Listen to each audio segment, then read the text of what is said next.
Saudi പ്രവാസികൾക്കുള്ള video ആണ്. ഇനി കിവ പ്ലാറ്റ്ഫോമിനെ കുറിച്ചും ആപ്ഷറിനെ കുറിച്ചും മുദാദിനെ കുറിച്ചൊന്നും കൂടുതൽ വീഡിയോസിന്റെ ആവശ്യമില്ല. ഒരുപാട് വീഡിയോസ് ചെയ്തു, ഒരുപാട് പേര് കണ്ടു, അവർക്കൊക്കെ മനസ്സിലായി, ഒത്തിരി വ്യൂവേഴ്സ് ഉണ്ടായിരുന്നു. അതുകൊണ്ട് തന്നെ ഇനി നിർത്താമെന്ന് വിചാരിച്ചതാണ്.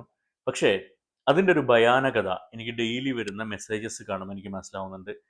പറഞ്ഞറിയിക്കാൻ പറ്റാത്ത അത്രയും മെസ്സേജസ് ആണ്, അല്ലെങ്കിൽ എനിക്ക് റെസ്പോണ്ട് ചെയ്യാൻ പറ്റാത്തതിനേക്കാൾ കൂടുതൽ മെസ്സേജസും ഫോൺ കോൾസുമാണ് എനിക്ക് വരുന്നത്.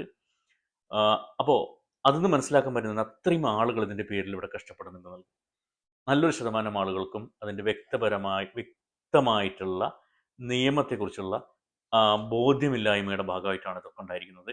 ഒന്നാമത്തെ കാര്യം, കോൺട്രാക്റ്റ് ടെർമിനേറ്റ് ചെയ്ത് കോൺട്രാക്റ്റ് എക്സ്പയർ ആയി അത് ഇവിടെ നിൽക്കേണ്ട കാലാവധിയായ 2 മാസവും കഴിഞ്ഞ് ഇവിടെ നിന്ന് നിയമക്കുരുക്കിൽ കുടുങ്ങിയ ആളുകൾ ഒത്തിരി പേരുണ്ട്. അതോടൊപ്പം തന്നെ ഇവിടുന്ന് മറ്റൊരു കമ്പനിയിലോട്ട് മാറാനുള്ള നിയമങ്ങൾ അറിയാതെ പഴയ കമ്പനിയിൽ തന്നെ കുടുങ്ങി ജോലി ചെയ്യുന്ന, ശമ്പളം കിട്ടാണ്ട് ജോലി ചെയ്യുന്ന ഒരുപാട് പേര്. അവർക്കൊക്കെ വേണ്ടിയിട്ടുള്ളൊരു വീഡിയോ ആണ്. നിങ്ങൾ ആദ്യം ശ്രദ്ധിക്കേണ്ടത്, നിങ്ങളുടെ കിവ പ്ലാറ്റ്ഫോമിൽ നിങ്ങൾക്ക് കോൺട്രാക്റ്റ് ഉണ്ടോ എന്ന് ശ്രദ്ധിക്കുക. ആ കോൺട്രാക്റ്റിൻ്റെ കാലാവധിയെക്കുറിച്ച് മനസ്സിലാക്കിയിരിക്കുക.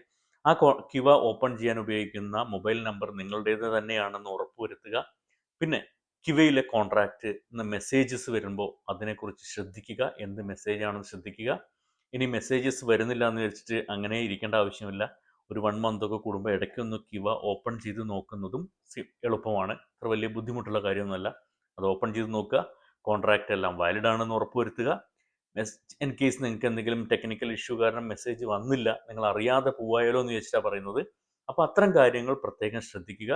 അതോടൊപ്പം സ്പോൺസർഷിപ്പ് മാറാൻ വേണ്ടിയിട്ട് ഒരു കമ്പനിയിൽ നിന്ന് മറ്റൊരു കമ്പനിയിലോട്ട് എംപ്ലോയ്മെൻറ്റ് കോൺട്രാക്റ്റ് മാറ്റുന്നതിനുള്ള പുതിയ നിയമങ്ങളെക്കുറിച്ച് മനസ്സിലാക്കുക. ഞാൻ തന്നെ ഒത്തിരി വീഡിയോസ് ചെയ്തിട്ടുണ്ട്, അത് കാണുക.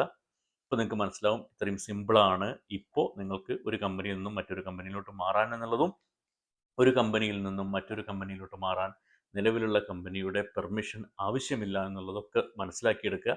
ഇതൊന്നും മനസ്സിലാക്കാതെ കഷ്ടപ്പെടുന്ന ഒരുപാട് പേര് ഇപ്പോഴുള്ളത് കൊണ്ടാണ് ഈ വീഡിയോ ചെയ്യുന്നത്. പ്രത്യേകം ശ്രദ്ധിക്കുക, നിങ്ങളുടെ കോൺട്രാക്റ്റിൻ്റെ വാലിഡിറ്റിയും കോൺട്രാക്റ്റ് വാലിഡ് ആയിട്ട് തന്നെ ഇരിക്കുന്നു എന്നുള്ളതും നിങ്ങൾ ടൈം ടു ടൈം ചെക്ക് ചെയ്ത് ഉറപ്പുവരുത്താൻ ശ്രമിക്കുക, ശ്രദ്ധിക്കുക. Thank you.